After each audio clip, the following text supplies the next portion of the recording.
Welcome back. It's Geographically Challenged, episode number 81. Things are looking a bit different in here today. We thought there was a bit too much diversity on Geographically Challenged over the last couple of months, so we've decided to go with three white guys this time around. We've got Conky in the mix. Yeah. Three Aussies talking about some Asians. It's great. We also have less to talk about today, so we thought we'd bring in the half-dayer because we didn't think he could make it through a full episode. So there you go.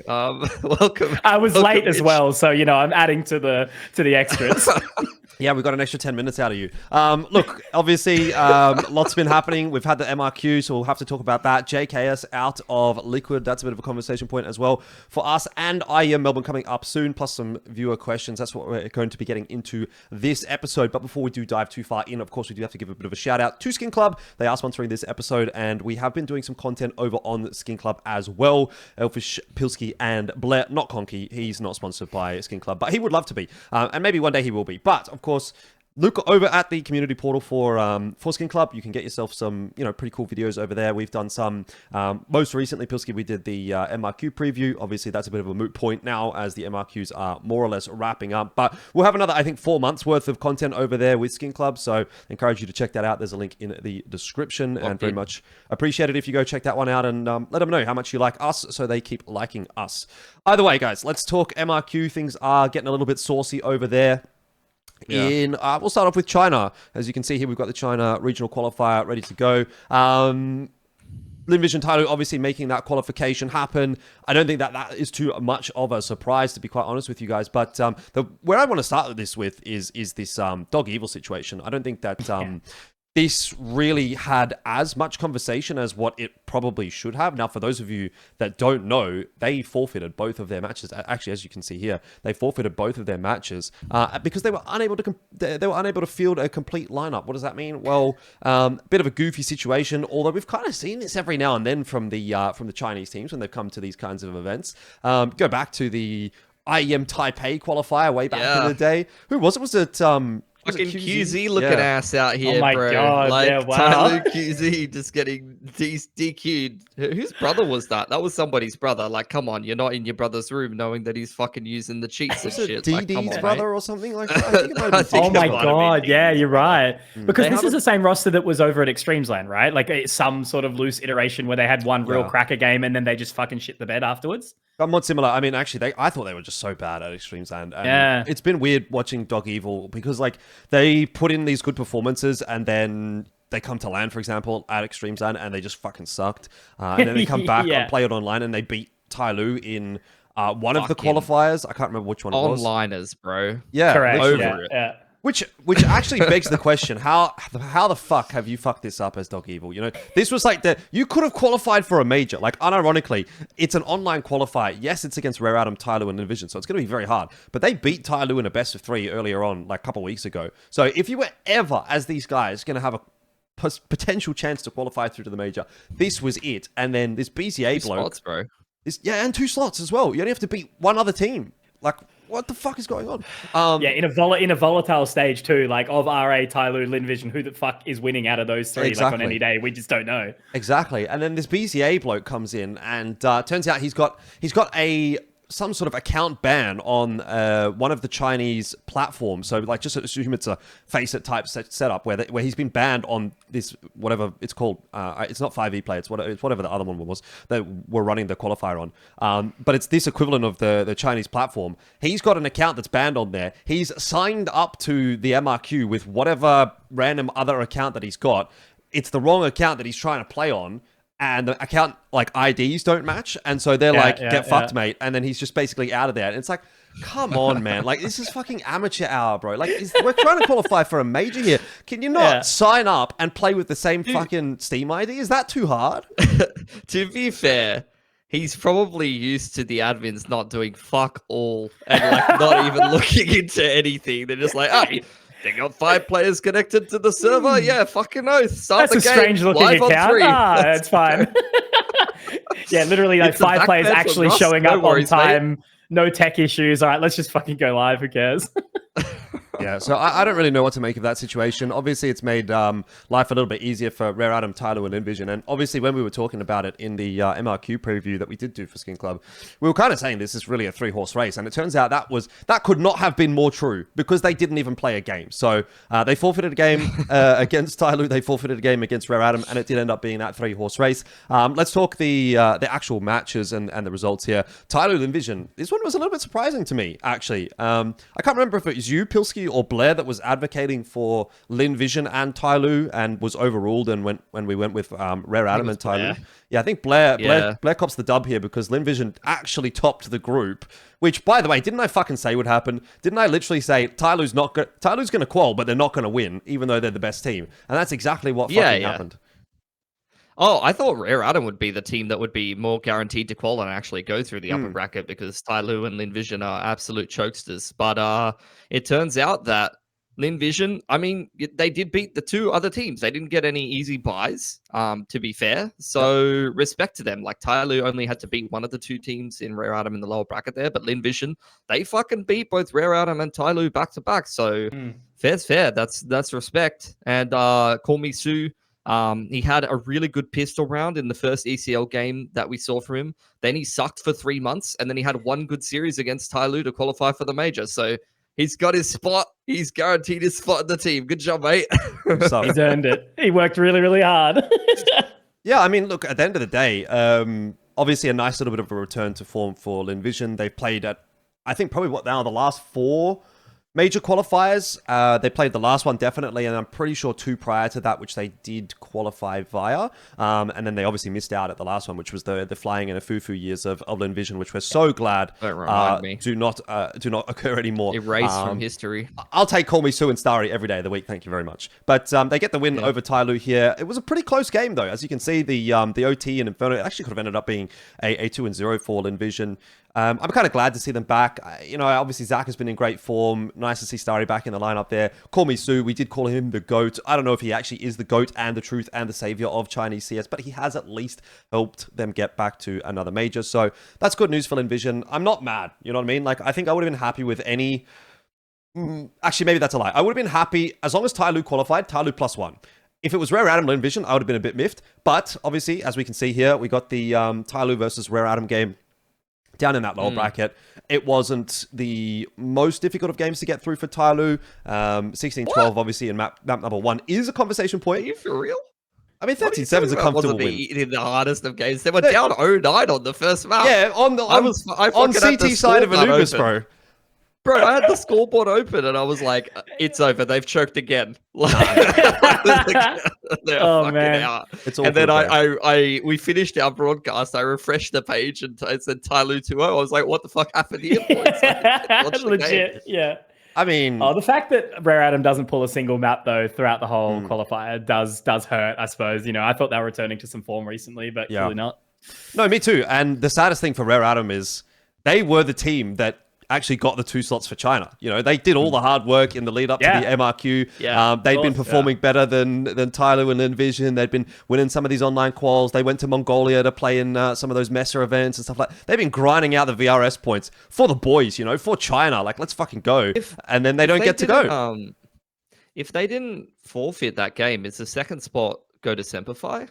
No, I don't think so. So it would have been Mongolia. It would have probably been Mongolia, and even had they not forfeited, rather, like okay, maybe there's a world obviously where Lin Vision does win that game, but there's also a world where Lin Vision loses that game, and the points still go to Rare Atom. So that can potentially become a bit of a moot point. Although the fact that they did 2-0 Rare Atom, I think speaks for some degree of confidence that Lin Vision had in themselves being able to beat Rare Atom either way. But yeah, it was, I think, more of a discussion point between Mongolia and China rather than Australia and China at that point, because FlyQuest was the one that would have, in theory, been flying the flag, and they had just fallen off massively. But also, at the end of the day, like, for anyone that's going to bring that up, by the way, and is going to have a bit of a whinge about it, especially if they're from Mongolia, like, actually, let's point the finger at Atox. Let's not point the finger at Rare Atom and Lin Vision or whatever. Let's point the finger at Atox.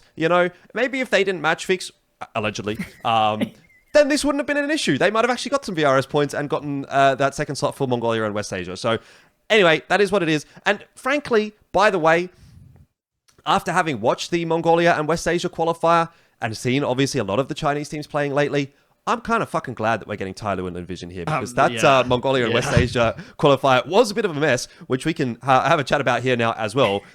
We saw Chinggis Warriors actually qualify over Eruption. That was obviously a very, very long series, but I think we got to go from start to finish here because this one was a wild one. Huns, obviously, as we had reiterated multiple times, kind of came in as the favorites. They had a very, very good performance in a lot of the domestic tournaments that we've seen in Mongolia. They were top of the VRS leaderboard at the time. They had just gone over to Lisbon. They didn't do too much there, but 9 looked fucking sick, and there was some cool moments, and it was like, oh, okay, everything's like lining up here for the Huns. And then they come into this game. They ace, right? That crazy ace on Dust 2, pretty sure it was. The Deagle ace. The Deagle ace, 1v5 against Spirit. Yep. Wow, these guys are looking sick. They come in. They lose to Chinggis Warriors 2-0. Then they go down into the lower bracket and they lose to fucking God's Reign 2-1. And look, credit to God's Reign, boys. Indian CS is back, baby. Let's go. Indian CS on top. Pilski was a big #1 Indian fan. Did you? Yeah, I saw on Instagram that reel that you shared, Pilly. That was hype as fuck. I was hell enjoying that. Yeah, bro. This was I don't give a fuck what anyone says. This was the game of the MRQs, all of them. Like Europe and America included. Like, I don't give a fuck. India on top, man. Like, seeing God's Reign knock, playing with their like coach from Pakistan on 100 ping, knock Huns out of the MRQ was the hypest shit I've seen. Going in quite a while on Pakistan ping is insane, man. That's crazy result. That dude was fucking fragging, by the way. I reckon because you guys covered in the lineup. This one as well, right? You didn't do China, but did the West Asia. Okay. Oh my god. Yeah. If I was to summarize the entire qualifier, it would be. That's what it felt like to cover that.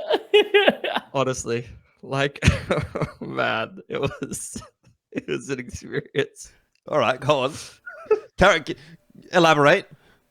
I mean, there were technical issues, there were ping issues, there were tech pauses. It took 45 minutes to start every single map in a series, which made it take 10 times longer. Did you guys like clock your hours on the whole thing from start to finish? Don't get me started, bro. Don't get me started. Pilly's probably overhearing me talk about this because I also did South America for those that don't know. So yeah, no shit. Was that with Davey as well? Or? Yeah, I was pulling a triple shift. I was doing 3 MRQs. God's Reign game, when it finished, there was 6 minutes on the timer for him to start the next region.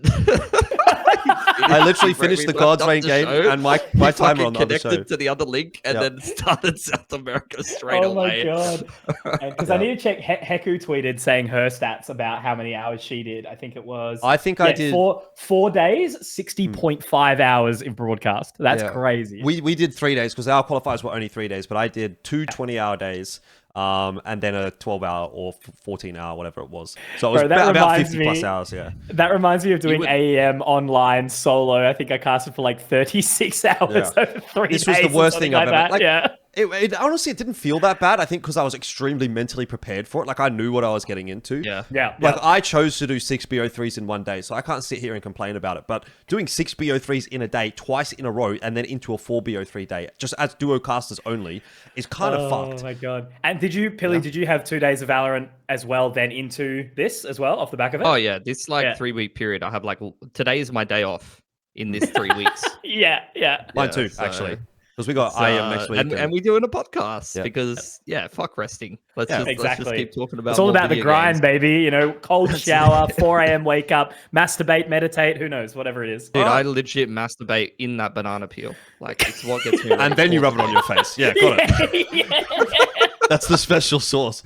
Okay. Can we bring it back to the Counter-Strike for a second here? Because we've talked about God's Reign. I mean, look, obviously credit to God's Reign. That was pretty cool. Love that shit. Yeah. Yeah, I mean, Fired Up is like inconsistent as fuck. He'll like randomly drop 25 on a map with the ult, and he looks like the best player ever. Like, and the rest of the time he doesn't do very much. But like, if he could hit that ceiling all the time, it would be fucking amazing. That guy can kind of frag. Finn is probably the most consistent player. And then we had Barbie and Rossi. Rossi was decent in like some of the lurking roles and had some decent rounds. Barbie, I wasn't super impressed by. And then Pokemon, like, I mean, dude, I was super impressed by him. He's a fucking coach playing on 100 ping. And he was literally just playing like a fucking Chad, man. he was like running at Mongolian teenagers and just fucking taking aim tools like it was nothing, like on 100 feet and winning them. I was like, it was like the most surreal thing. It was getting me hype as fuck. So Yeah, that was a nice win. I'm looking back on the games but from Extremes Lane, and I remember like it was R2B2 that was the carry, right? So he was the one that was subbed out for Pokemon. Yeah, okay. I think Yeah, he had like doesn't he some have other some kind of, account like, with a back back. thing? Yeah. Oh, right. Okay. Fuck, that's rough. Yeah. Yeah, he so couldn't play. DogEvil didn't have a coach or a sub to play. God's Reign just subbed their coach in. Is kind of what happened. They just Oh my God. FF'd. I mean, Online major quals, baby. We love that shit. Exactly. I mean, we can get into So- that discussion as well when we finish off the results talk here. But like I obviously think, the like, rest of it. yeah, the game after that God's Reign got absolutely slapped. Like it was not even close. And they kind of got slapped by Eruption as well. Chingus Warriors and Eruption are like two peas in a pod, man. Both of these teams, it's literally just 5v5, like aim duel simulator, fucking pugging it out with some level of organization. These teams were incredibly disorganized. Like they just take duels all across the map. The amount of two-man advantage situations I saw teams throw in the bin this qualifier was insane. Like they will get punished for that kind of shit over at the major, super hard. But both of these teams have incredibly sharp, talented players. Like honestly, all of these guys had like some insane series that you could point out, like Ariukal on that second map at the final. I was just Like, about to they say were he down botted out in 0-1. the upper bracket as well, and then went ham in the fucking final. Yeah, I mean, Controls like farmed God's Reign. I think he went like 37-12 or something. Controls felt like a fucking massive noob unreal. basher. When he was playing against the teams that he was a thought was noob shit, basher. he destroyed them. And then he played against Eruption and he just got fucking owned. Dude, he literally would go from dropping like a 2 rating against God's Reign to like 0.6 in like an important match. The bed. It was fucking so funny.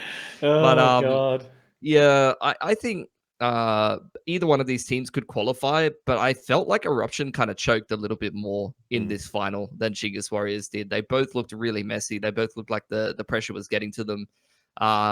I even expected Score to just be like a Chad in like a pressure game like this and not make any mistakes. But even on the third map of Nuke on the CT side, when they finally got their money together, he got picked on outside like 4 rounds in a row, like first picked on outside like every round. And I was like, come on, bro, you can't be making these mistakes in like the deciding game. So yeah, it was a very, very messy final. And I don't have a whole lot of confidence. I agree with Jordan. Like, I don't have a lot of confidence in the Mongolian team to come out of this qualifier. Like, I think everyone sees Mongolia as this like really, really strong region at the moment. And I totally agree. In terms of individual talent, I totally agree at the moment. But like the structure of these teams and the protocols does not fill me with any confidence they're going to be that competitive at the major.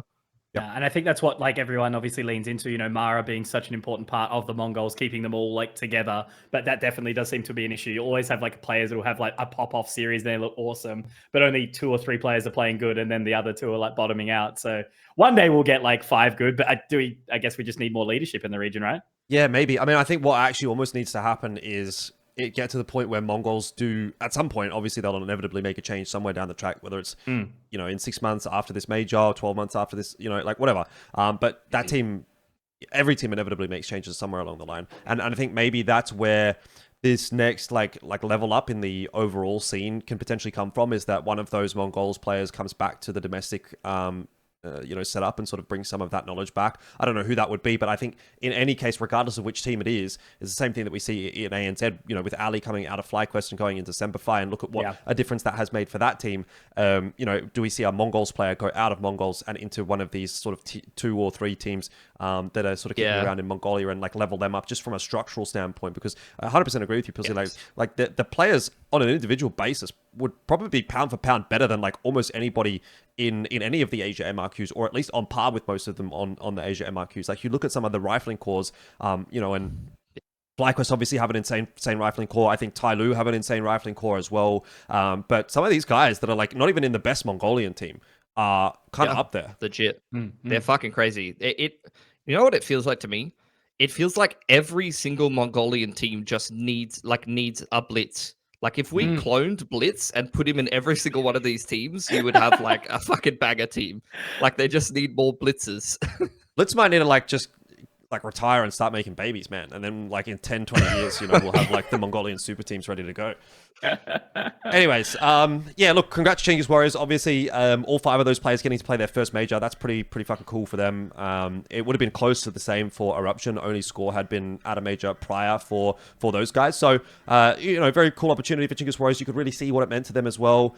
Again, unfortunate that we didn't get to have this on land because that was a real pop-off moment for them when they did qualify. They were absolutely pumped, jumping out of their chairs, and at least we got a good shot of it on the player cam. But anyway, yeah, I think very surprising the results actually that we got here in the Mongolia and West Asia qualifier. Did not expect it to go this way at all. Certainly thought that the Huns would at least be in that grand final. I could have seen them losing maybe to Eruption. I think for me it was like Huns 1, Eruption 2, Chinggis 3, God's Reign 4. Yes. But it's gone Chinggis 1, Eruption 2, God's Reign 3, and Huns 4. So crazy, man. Excuse me. You put the wrong team at number 1. Who did I say at number 1? Chinggis.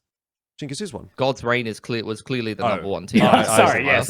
Sorry, they upset the Huns, and the very next day lost to a Chinese mixed team from the open qualifier of ACL that had never played an official before on HLTV. Yep. So well, they are my GOAT team.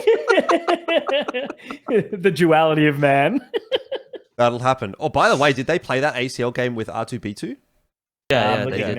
So R2B2, by the way, he's the problem. Let's play that guy. Okay, maybe. God's Reign were playing from China. They were playing from their ACL setup. And this R2B2 guy must have just had to have been fucking sitting there waiting. I don't even reckon he's allowed in the room. Because I'm pretty sure you're not allowed to have anyone else in the room apart from the players when the major qualifiers are happening. So Pokemon's over in Pakistan, which by the way was a hilarious moment when they when they beat the Huns. Yes. All the boys were like popping off in the player room in the ACL hotel, and Pokemon's just sitting there like, because he's on the other side of the fucking world, basically. He was actually just like, what are you doing?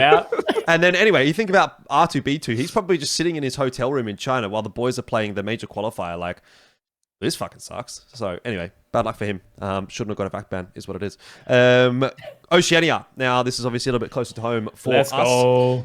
Very interesting qualifier. Once again, we had a lot of 2-0s, which in hindsight, I want to say is maybe not too surprising. I did expect this to be a pretty competitive qualifier, and even despite the 2-0s, I do think it was a reasonably quality qualifier, if that makes sense. Like in terms of the overall level of Counter-Strike, we didn't get to actually watch the Chinese Counter-Strike because we were busy casting the Mongolia and stuff.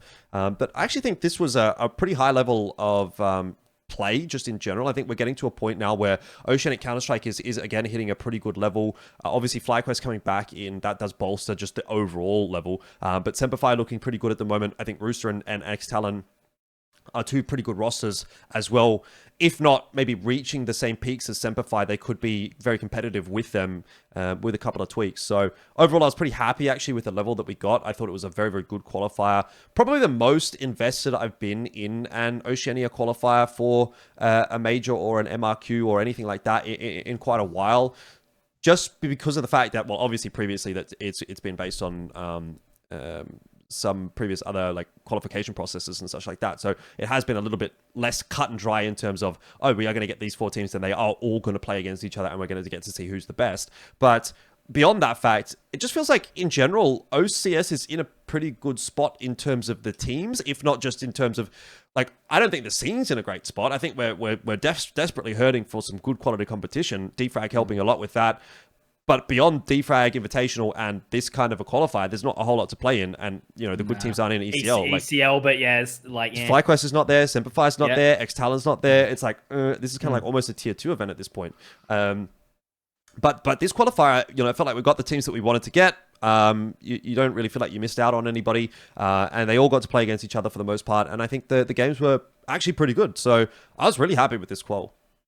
I think it was like the most competitive looking competition that we've had since like 2018, 19, maybe like pre-COVID, when we're talking like a more rounded thing. And that includes Defrag. Like Defrag was awesome having everyone there. And obviously I think that brings back a lot of that love, a lot of that life. And then understanding that, you know, a bunch of the teams are over the ACL Hero thing too. So like we've got players playing games. It's sick. Like, and to have this qualifier go so competitive, I think it would have been very arrogant for anyone to expect Semperfi to like beat FlyQuest, right? You know, the fact that we got Semperfi beating X-Talon, beating Rooster, that's a good result for them. It's showing that they've got like, you know, that development already with Ali and everything. But like Brace and Forelegs coming into X Talon. Like Rooster was looking a little shaky. So it was the most competitive one that we've had in ages where no team hard shit the bed. I don't think there was any super surprising results either, to be honest. I think it kind of more or less went the way that we would have expected it to. Semper Fi, FlyQuest in the upper bracket, FlyQuest Semper Fi again in that grand final. X-Talon beating Rooster. They have made a bit of a consistent thing of that. You know, they outplaced them at the Defrag Invitational as well. So that seems to be a fairly obvious hierarchy starting to fall into place now in ANZ, which is also kind of cool because in a way we used to have this FlyQuest number 1 or Greyhound number 1 for a while, and then it was just like a bit of a mishmash of who's sitting in 2. Is it Vertex? Is it Rooster? Is it some other team at any various points? Obviously, back in the Avant Order conversation as well, like going a little further back, there was never like really a solid number 2 team necessarily, but I feel like we're definitely getting that in Semper Fi at the moment, and just results-wise, quite a comfortable win initially over X-Talon.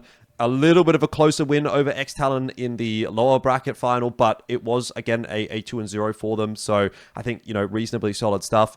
Rooster, for me, were probably the most disappointing team. I mean, that's easy to say, I guess, because they went 4th. You kind of have to be the most disappointing team, I guess. But I did feel as though I expected a little bit more out of them, if that makes sense. But then, you know, like looking at the numbers, it was like, that was a super close series against X-Talon, and the only other game you played was against FlyQuest, so what do you really want? I don't know. I think I probably wanted Rooster to go 3rd, in which case X-Talon would have been 4th. But, like, I don't know. I mean, what's your take? Rooster just they need 5 playing good at the same time. Like, that seems to just be the only issue, really, at the moment. I think OCE is in an interesting spot that I don't think I've ever seen before, which is, like, it feels like if we made like an 8-team league right now, it would actually be fucking sick. And I feel like I've never said that about OCE. Like, OCE is usually a region where I'm like, we've got 2 to 4 good teams, and like, I literally don't care about any of the other teams. And that's coming from someone that used to be on like the fucking team that played in the professional league and did not win a game. So I would have been on one of the teams that I now would be like, I don't care about that team. But I think like you look at this top 4 teams. Below that, you would have like what? Mind Freak, House Bets, Only One Word. Who am I forgetting? There's like other teams as well. Mantra's over Mantra, in China KZG are over in KZG, China. Yep. Vantage like, as well. They played at Defrag Invitational. Didn't do too well for themselves, but even like up to the top 10, there's like teams that are actually like have some decent players in them. Like I feel like the overall level of talent on an individual basis and like experience that's spread around right now is like really good. So I think the OCE scene is like, it has a lot of pretty decent teams. And there is some stuff to play for in terms of international opportunities that keeps those teams interested, but there's not enough like domestic reps outside of ECL, which is like not really a format that's that worth caring about right now. So outside of like farming VRS or something like that, I wonder if it is a side effect of this VRS system that like all of these teams are actually like actively trying to collect points and be like somewhat competitive, because like I feel like it is kind of a good approach for our region in that way, where it's like keeping teams active and competing, where in the past teams would not be incentivized to even really like play, because it would be like, I'm just going to get for me, when I was an active player, I would be like, what's the point if like Texter or like APOC or one of these players, like that team is going to fucking fist me? Like, it makes me not want to play at all anymore, you know? Or like yeah, but it's not even that. It's also like, even if you do get good and you're like, oh, now I'm competing with these, like, let's say you're in a position now where you're like in the top 10 teams in ANZ. Okay, I might be able to challenge a Rooster on my day, or I might be able to challenge an X-Talon on my day. But even if I do get past them, I'm just going to go and get fucked by FlyQuest in whatever qualifier. That's what it used to be like. Now FlyQuest is for the most part playing overseas. And I actually think the big difference, by the way, is that there are more stuff, or there is more stuff for those like 5 to 10 teams to play in. Defrag Invitational being one of them. That's a domestic competition, but people will go and play in that. They'll enjoy it.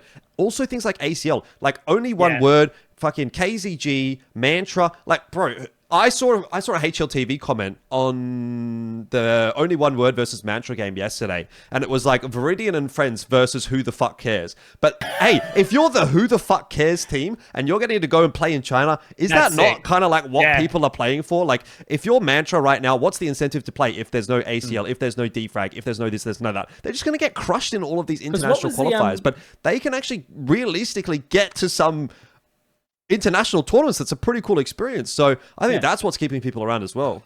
No, because I was going to say, like, Viridian stuff, they were over in Mongolia a little while ago, weren't they? Yep, and, you know, then we had Sempify over in China. Yeah, the Mesa tournament. Exactly. Sempify was in Mongolia too, by the way. When was that opportunity? Like, for us, you know, like earlier, like back like 2017, 18, it was exactly that. You know, you see your Greyhound or whatever kind of do well, and maybe pushing sort of closer to 2018, 19. But then COVID came around, nothing for ages. And yeah, like this seems to be the opportunity where there's the most of those. I get to go play overseas shots for all these teams in the top 8 at the moment.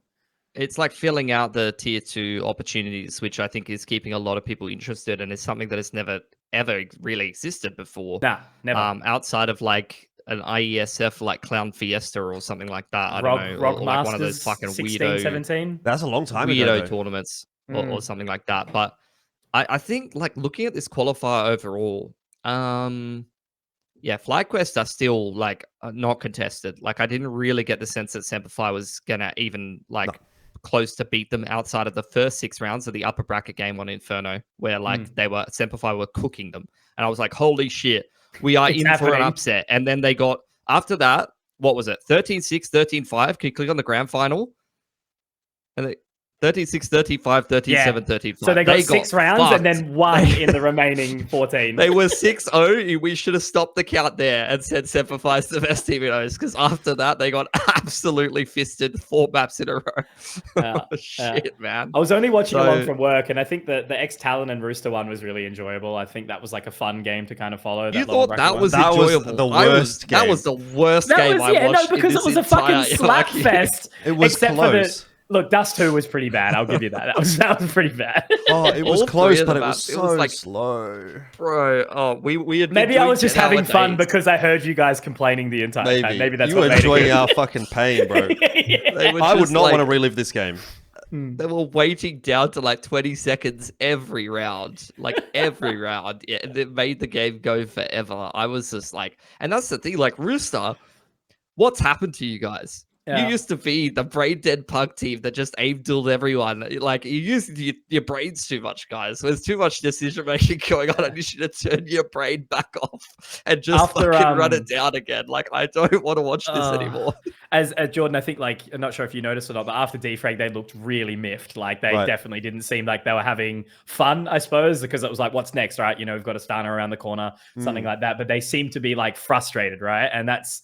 Yeah, I don't know. I do feel for them, right? It's because they're kind of like this perennial next best team. They have always been that next best team. Like even in the times where it's like you could make an argument that Rooster was stronger than Vertex in some instances, they never really felt like they consistently were in that position. And even were they would always be losing the qualifiers to FlyQuest anyway. Now there's a bunch more stuff going on. They can't win the defrags. They can't win the MRQs. They didn't go to ACL because they wanted to play in the MRQ. So I think it must be pretty frustrating to be in the shoes of Rooster where they're like, almost there constantly. They're constantly almost getting to that point where they're like, oh, we get to do something cool, and then not. And, you know, there's been these roster changes. They're trying to work around it. They've had TJP as the IGL for a bit. Now Chell's back to IGLing. Like, you can tell that they're trying to work through these things. But is it maybe a case of, like, they can't get the 5 that they want, or they can't get the team that they want, or they can't get the team that they need, but yet this is the best team that they could potentially put together? Because it's like, what can you do? Can you really reshift this roster through and make a better roster?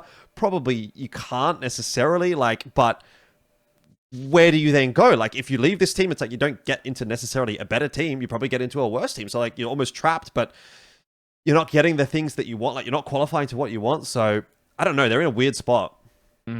Yeah, I think that they've capped out how good that they can get now playing with their mates.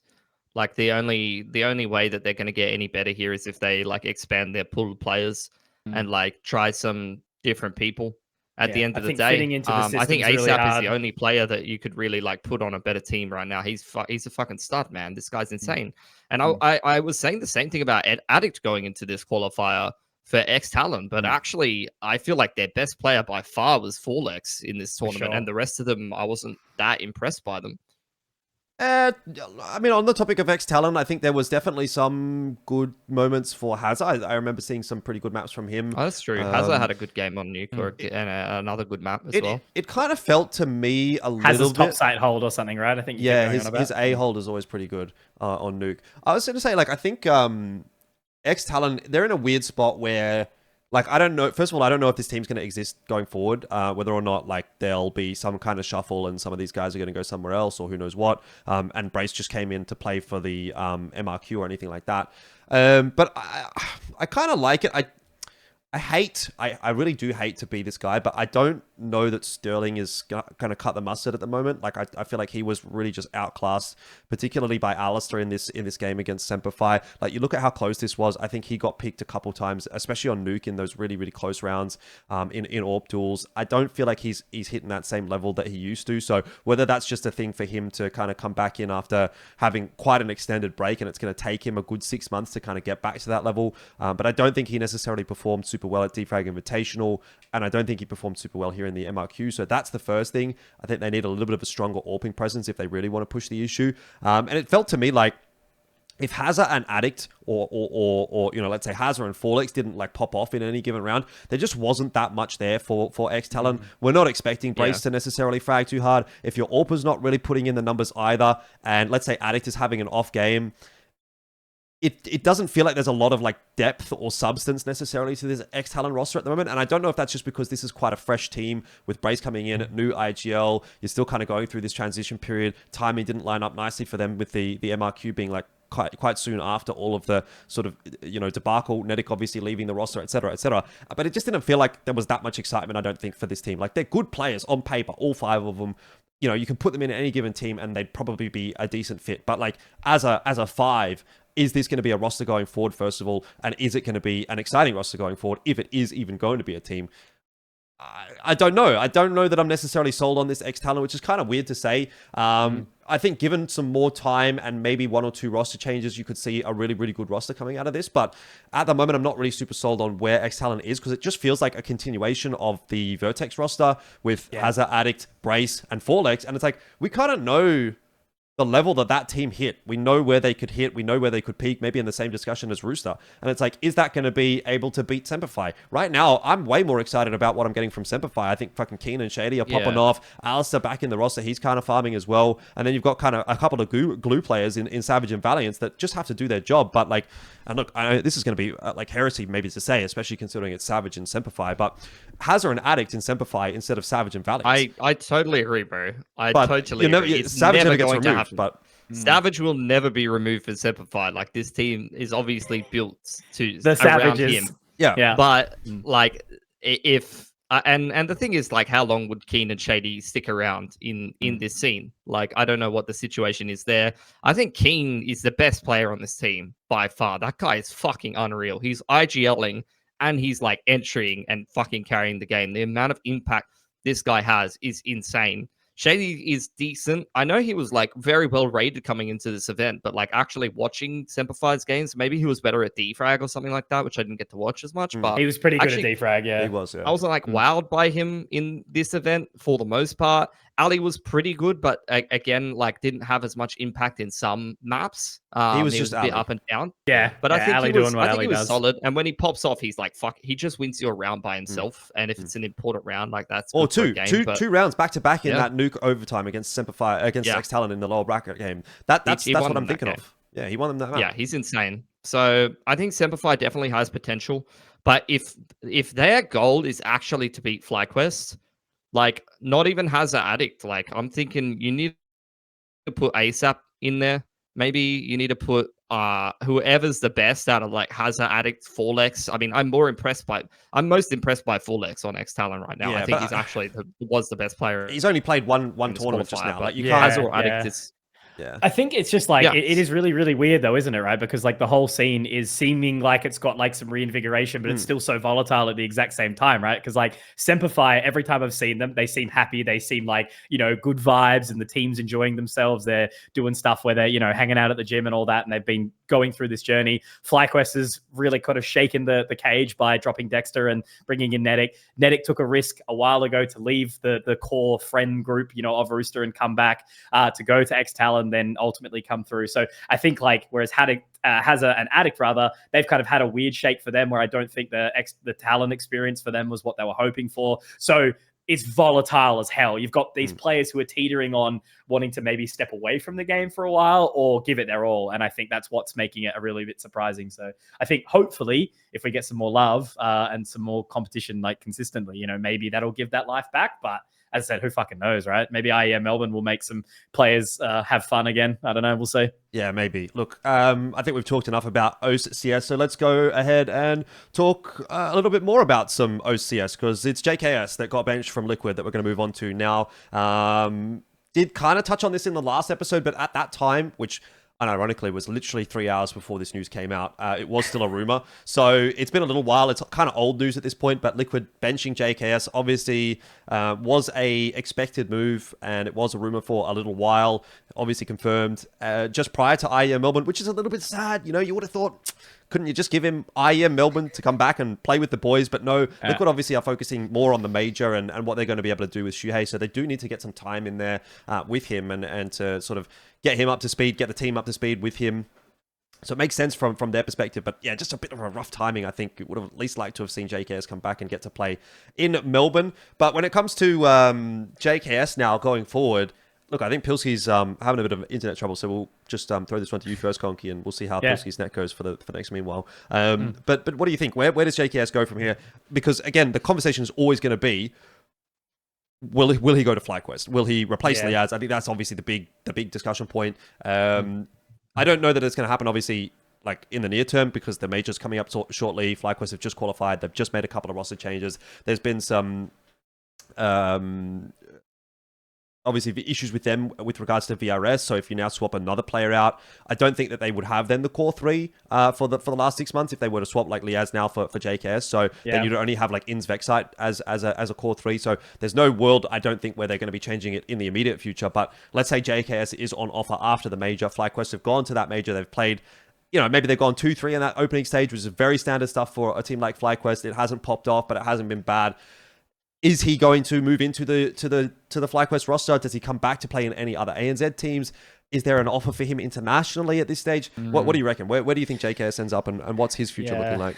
I definitely think there's a world where he ends up in the best Oceanic team again, that definitely seems like a thing. But I just feel bad for the guy in a way of not so much the Liquid thing, that's a whatever sort of conversation, but the guy has been pushed and pulled. He sat on the complexity bench for ages, thankfully got supported by Jason, which was fantastic throughout that period. He had that little heyday in G2 where they looked really good, and then there was conversation about how maybe it was the org that sort of pushed back, or I think Taz or something didn't want to play with him, whatever it was. I've seen some articles, and I just feel like he's been hit with the fucking shit end of the stick, right? Because he's a super good guy. He fits into whatever role he would be. He used to be the star, and he managed to. I still remember that event where he played in the position for FaZe, where he was Rain's role and then Rops's role or something, right? And he was able to play two different completely brands of Counter-Strike and still win the event overall. He's a fucking phenomenal player, and I don't think he quote unquote deserves to take the step back down to Oceanic Counter-Strike at this point in time. FlyQuest, I think he definitely fits. I think he advances the roster, obviously,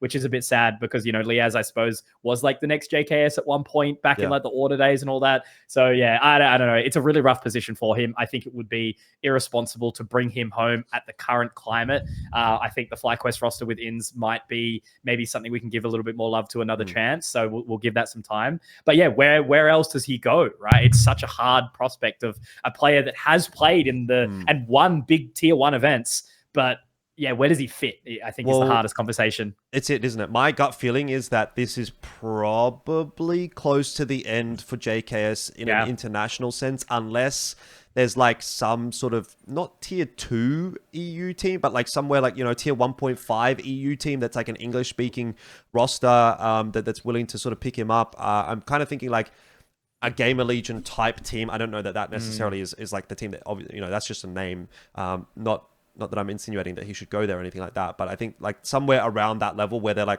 reasonably often qualifying for tier 1 tournaments, but they're certainly not like a top 10 team. I don't think he gets back into, you know, like a FaZe or a G2 or any of these kinds of names. I mean, like, again, maybe G2, with all of the shenanigans that are happening over there, he could potentially go back in, but would he want to after what happened? I don't know. Yeah, I think he's getting to that point now where it's like, you might have another year, maybe you have another year and a half if there's another option that comes internationally, but coming back to ANZ is probably it's like you're closer to your 30s than your 20s. Does that make sense? Like, you're like, you know, he's almost 30, or he's like 28 or something like that, 29. I don't know. 29. Yeah, he's getting close to it. You know, the peak years, like, we're all there, boys. Like, Conky, you're past 30. I've hit 30. I'm almost 40 at this point. Pilski's 30 next year or something like that. So I'm turning 29 in like 2 weeks. Yeah, we all know how it feels. We all know how it feels. You're past your prime, right? We used to be 23, fucking Giga Chad like lads, Dexter as well, right? You know, Dexter's had to take the step from, you know, he was in EU, he was making majors, top 4, etc., then comes back and gets benched by the team that he thought was going to be his new home. So it's been fucking a crazy year for some of these players. I mean, is there an angle there? Is it like Dexter, JKS, plus some of the other open Aussies? I don't know if there's like a run it back kind of a roster that you could build at some point. Again, you're looking at X-Talon, you're thinking could use a couple of upgrades here and there as well. Do either of those guys sort of slot in somewhere in there? Where's Sicko and Hats, bro? Bring him back. Yeah. It's weird. It's weird. I think at this point it's all conjecture, and it's probably a little bit too early to really make any kind of a comment. I think what we kind of need to see is, first of all, does he get any international offers? In which case, if he gets international offers, he probably takes those as a priority over coming back to ANZ. If no international offers are coming through for JKS, and he is then available after the major, and depending on how the major went for FlyQuest, I think they may consider it. That obviously is a lot of caveats, though. So we kind of have to wait, I think, a month or two here before we're really going to get a better idea. And at this point, it's just like, oh, he could go here, he could do this, he could do that, he could do whatever. But either way, like, obviously, he's had a pretty great career. He'd be a massive upgrade for any ANZ team, probably even FlyQuest, just in terms of the experience that he would bring if they need that. It's just a question of whether or not they need that.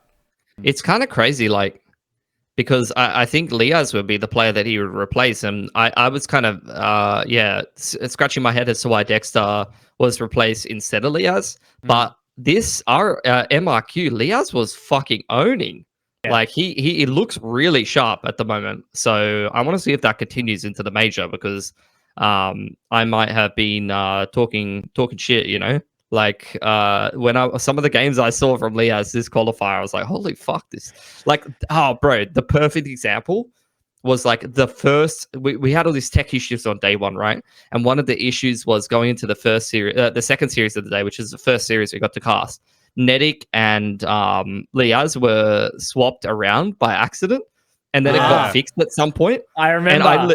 And I legitimately was like, yeah, I mean, that's not Liaz, though, that just aced them. That's Netic. Like, Netic's sharp like that. Wasn't it like, why the fuck is Netic playing Liaz? Yeah, it was like Netic was playing Liaz. Liaz is running it down right now, fucking acing Tempify. And I was like, what? Oh, it's Netic, never mind. Or Booster or whatever it was. I was like, what the fuck is going on? This guy is the fucking man possessed. You guys would remember it, though, right? Like, do you remember when it was Order Liaz, like, right before he joined... Liaz, bro. King's Liaz, yeah. Right before he joined that international roster with Grat and stuff, like, which was what Renegades at the time, right? So, like, he was the fucking god. And then it's like, okay, now you're playing BAPS. Like, deal with it. Well, he always was a god in those anchor roles. Like, a perfect example of that is that I remember is, like, that game where Rush clutched with the AWP. Liaz like dropped like 30 or something, didn't he? Yeah. He was fucking owning on the B side of Inferno, playing like that B anchor in like the coffins position. Like he had a fucking insane game that game. And that was like par for the course. We were like, this guy is unreal as an anchor. He's like the mini JKS, you know? His Vertigo B site as well was always fucking super strong.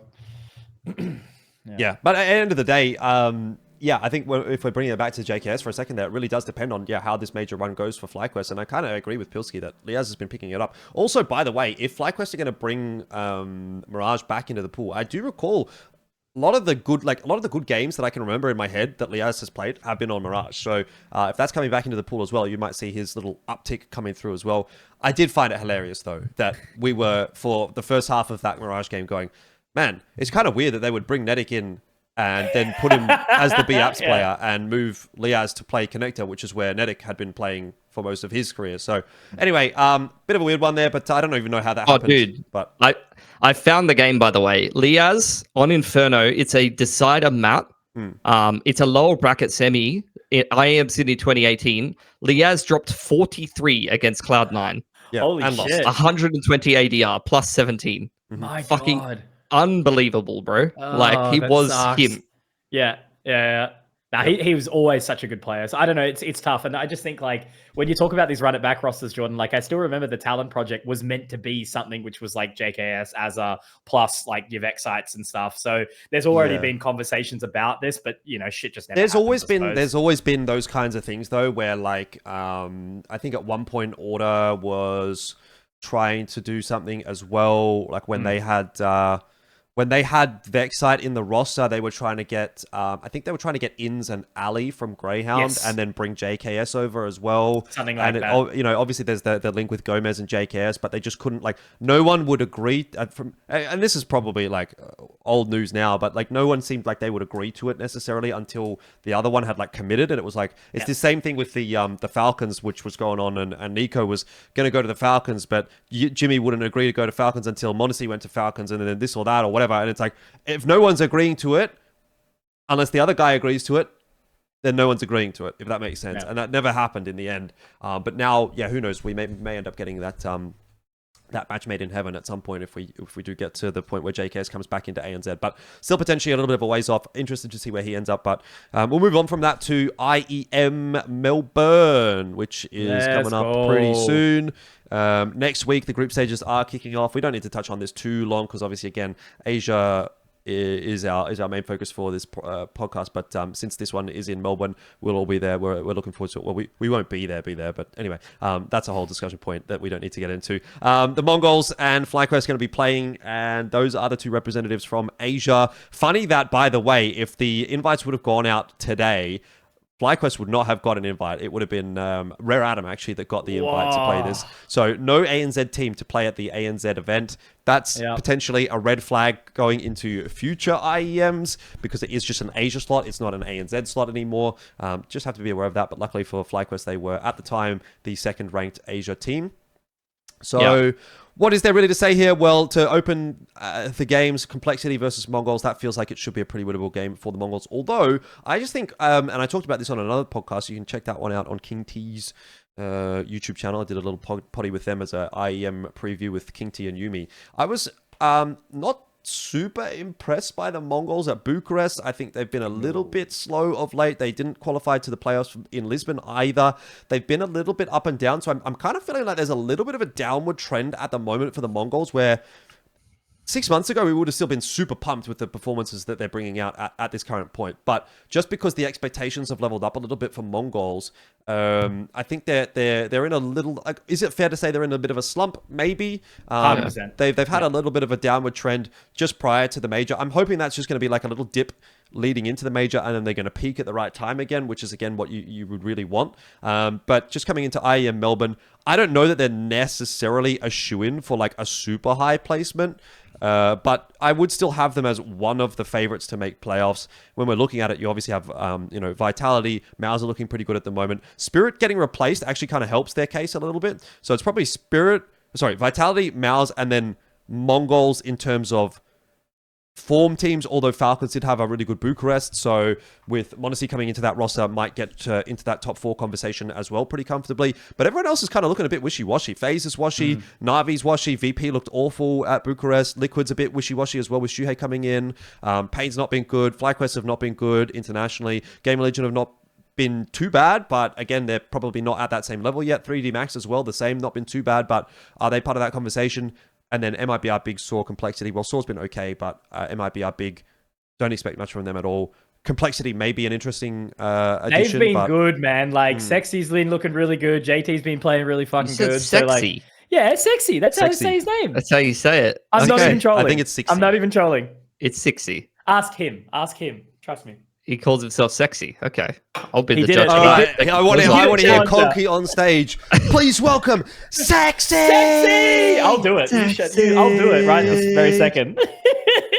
And then play I'm Sexy and I Know It, and he comes out dancing in Budgie Smugglers and tackles a snake. God. Anyway, I'm not as jacked as Mac. I can't pull that off, all right? You know? I'm low-key kind of worried for Mongols in that opening game. I think they could definitely lose that BO3 to complexity, and that could be very sad. I'm kind of hoping Mongols makes the arena, because I feel like the loose cunts in the Aussie audience are going to fully embrace Mongols. Like, I feel There'll like be like they're a war become... chant or something, I reckon. I could have a feeling. Yeah. I feel like they're gonna have like I want to see if can we start a Mongolian throat singing chant? Yeah, that's what I was gonna say. We need to get the crowd Mongolian throat singing. I actually reckon they will commit to that bit. Again, spoiler alert, but there's some of us will be there. Some of us may be stage hosting. I don't know which one of it. Which one? Without leaking. Pilski, congratulations! Without leaking the stage host for IEM Melbourne. I think Melbourne. Whichever one of us three it could possibly be should try to get the crowd to start a Mongolian throat singing chant if the Mongols are playing. Hey guys, can we, like, literally, you walk out on the stage, whoever it might be, you say, guys, let's start a Mongolian throat singing and get everyone to go. Can you imagine what that would sound like? That would actually be kind of pretty incredible. Yeah. Let's just make that happen. That's all I'm saying. Then you pog moment. I think someone might bring like a fucking didgeridoo or something as well, and like let's just start fucking going ham. I hope you can get that done, Pilski. Yeah, I'm so proud of you, dude, in this next stage of your career. Yeah. I can't wait as well, by the way, for FlyQuest to upset Team Vitality. The bookies have them at 1 to 10.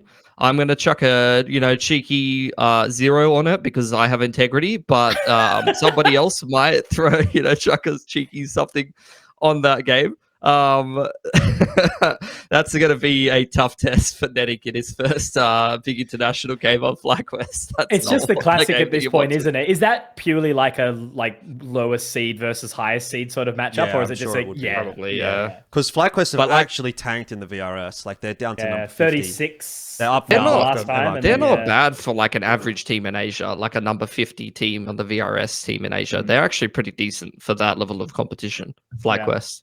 Decent team, for sure. Yeah.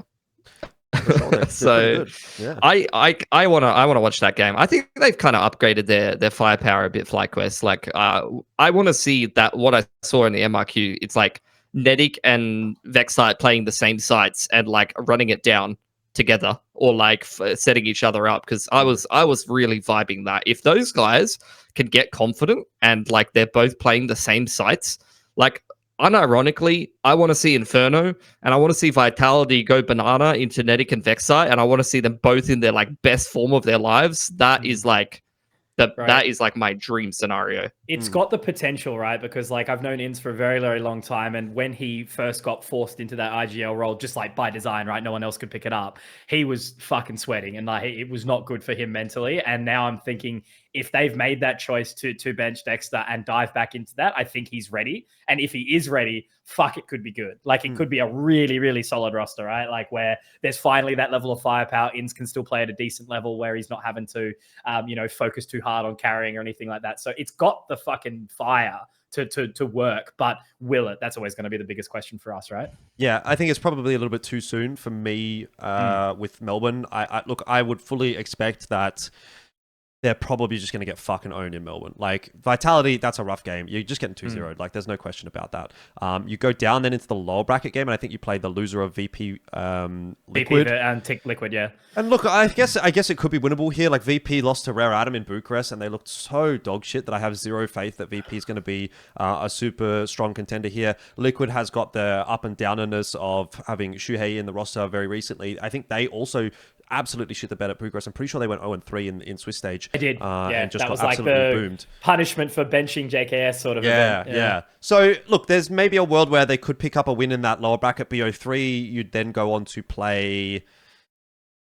it's getting too hard at this point. Is it loser of Vitality and VP, or does it swap? Is it the bracket swap here where they now play the loser of this one? Yeah, I think anyway, it doesn't really matter. To the Falcons Saw Navi MIBR side, I think. Point is, I don't see FlyQuest going too far beyond maybe winning one BO3 in this event. And if they were to do that, I think overall one BO3, that would be a win as far as I'm concerned. What I'm actually really looking for FlyQuest is the result at ACL. Once they go to ACL, which is after IEM Melbourne, we'll talk about that, I think, probably in the next episode of Geographically Challenged. that is going to be the important test, right? They're going to be playing against the Asia competition. If they can beat out the likes of Tyloo and Rare Adam and Huns and Chinggis Warriors and all those names that are already qualified to that event, then we can start to get a good idea of, okay, yeah, FlyQuest are still realistically the #1 team in Asia beyond the Mongols, which is where I think they've typically sat for a little while, although they've been a bit shaky up and down in some of the RMRs. We're not expecting them to be world beaters at this point in time. It's going to take some time to integrate Netics. So I just think it's going to be a little bit too soon here at IEM Melbourne, personally. When's the major? How many days out? Oh, wait. Do you know? It's not for a while. It's like in June or something. Yeah. So it's definitely like still a couple another months. good bit of time. So The they could MRQs were use like- the Hero Land as like some good prac and then leading into Austin. Yep. Yeah, the MRQs were like super early compared to the major this time around, just to presumably get the visas sorted as much as possible, because getting into the USA right now may not be too fun for a lot of these teams. Might get your ass fucking I tariffed literally out of the saw country, buddy. Ryan post something to like yesterday or something saying, get your fucking visas now. It's going to be a nightmare. Yeah. Anyway, let's move on from IEM Melbourne and touch on the viewer question that we did have for this week. This is from Cube in the Discord, by the way. If you want to chat Asian CS, we do have a Geographically Challenged Discord. There's a link in the description. There's a lot of people in there that are big fans of Asia.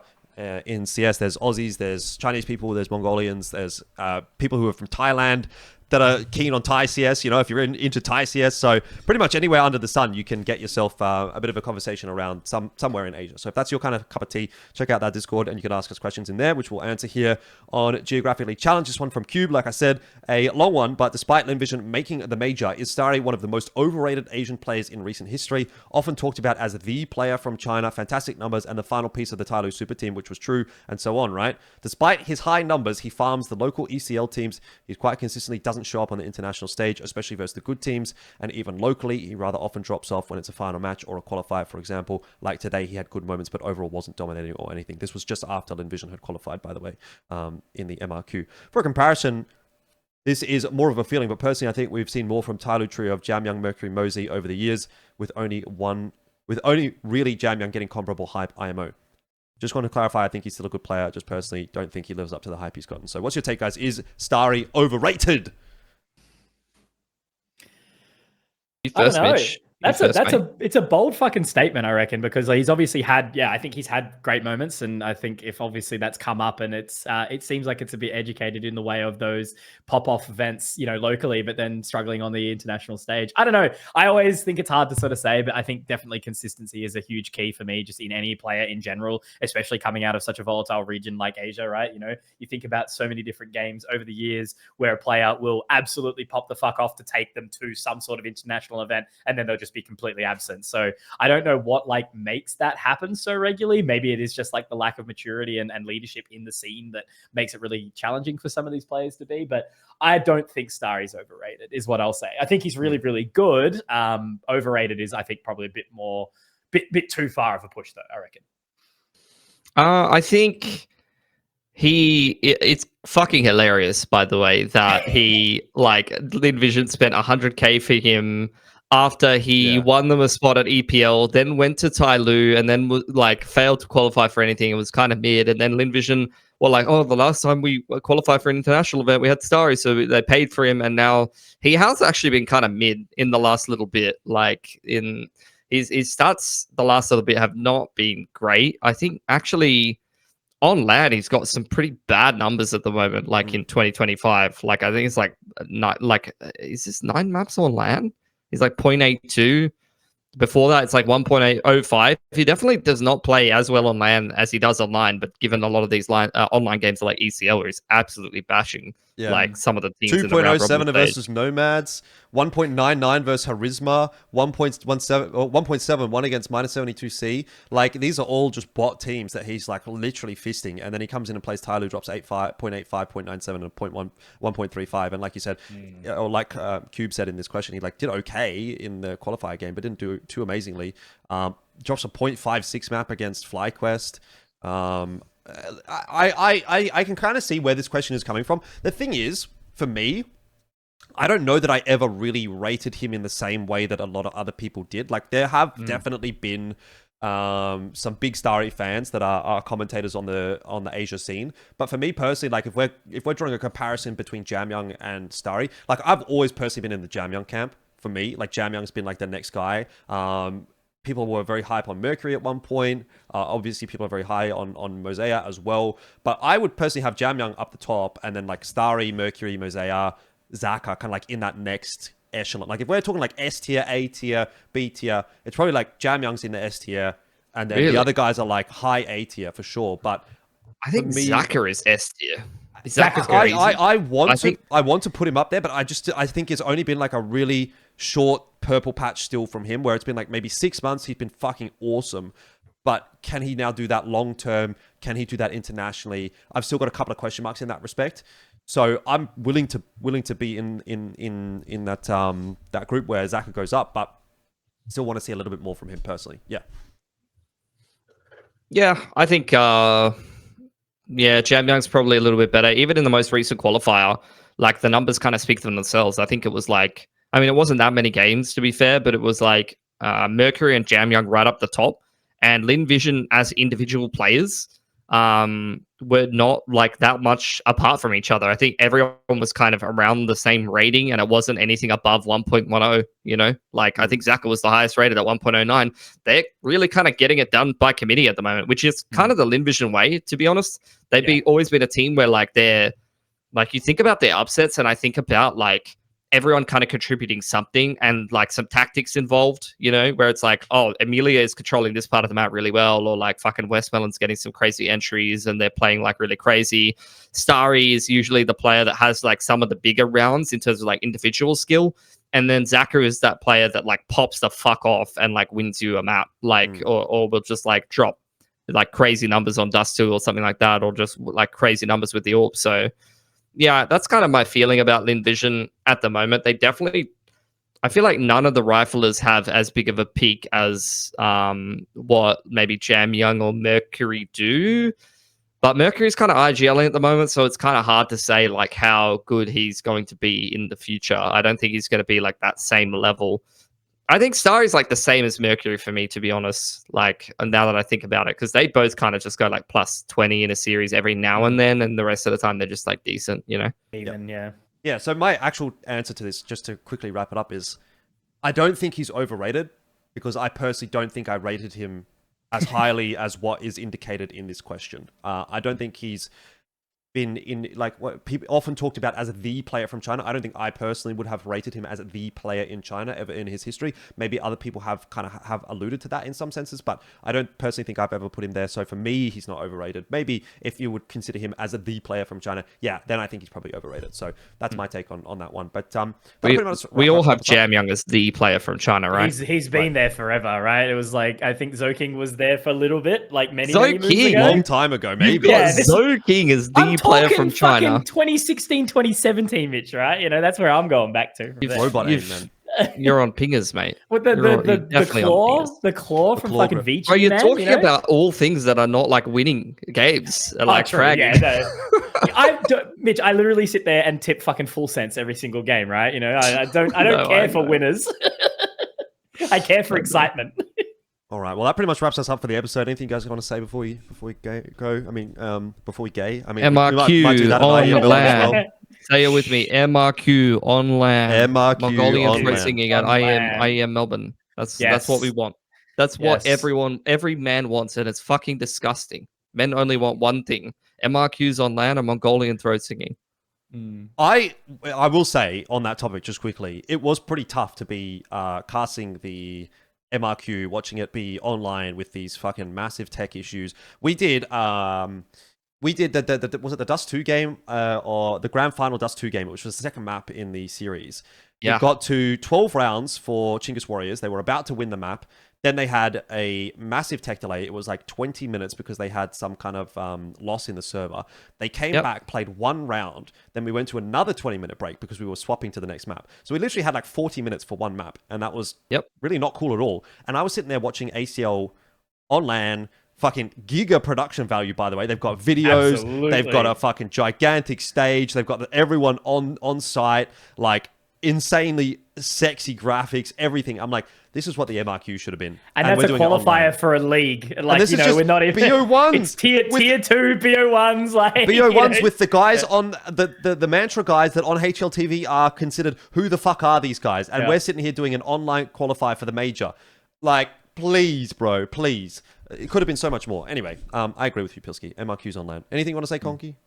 Yeah, I'm just really excited for Melbourne, to be honest. Like, just in general, like, it's good to have that level of Counter-Strike in Australia once more, where everyone's kind of there, and it's, you know, exciting that it's sold out and things along those lines. But yeah, exciting times for OCS, and I'm just hoping that, like, you know, we talked very, very briefly about Defrag, like how much of Mav's own money he had to put up for that event. Like, just bring some love back. Like, I hope that there's enough where we're showing that there is, you know, some sort of interest in us, and it doesn't have to be like crazy financial where we're getting these fucking huge lands or anything like that. But if we can have a couple of defrags a year where it's not funded by one person, and, you know, we've got a few more leagues that are kind of, you know, actually having something happen, there will be so much more to come out of this region. Like, I think you touch on how there is individuals that can fucking frag, but there's just not enough competition that actually inspires people to get done, you know? And when you're paying like $200-300 for a grocery shop for a week, I fucking get it, right? It's hard. Everyone got work these days. So yeah, it's just like, if we can have a little bit of love where there's actually some shit that people will invest time and chase their passions, we'll be so back. So I hope Melbourne brings that love and life back to some of these players. Listen, Conky, if you're struggling with your grocery bill, you might have to start eating eggs for breakfast instead of sausages, because, you know, eggs are pretty cheap, but I know that you're not an egg man, so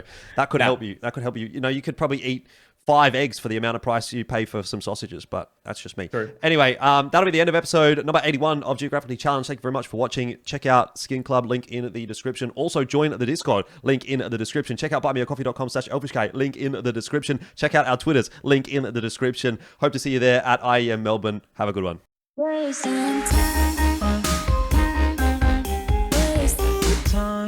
Hey guys, just at the end of that video and heading into 2025, I want to give a massive shout out to Jean, who has been a big supporter of mine on buymeacoffee.com/Elfishguy. She's been a member for over 12 months. And if you'd be interested in supporting my content and getting this content grind going, then head over there as well and check it out. Thank you very much.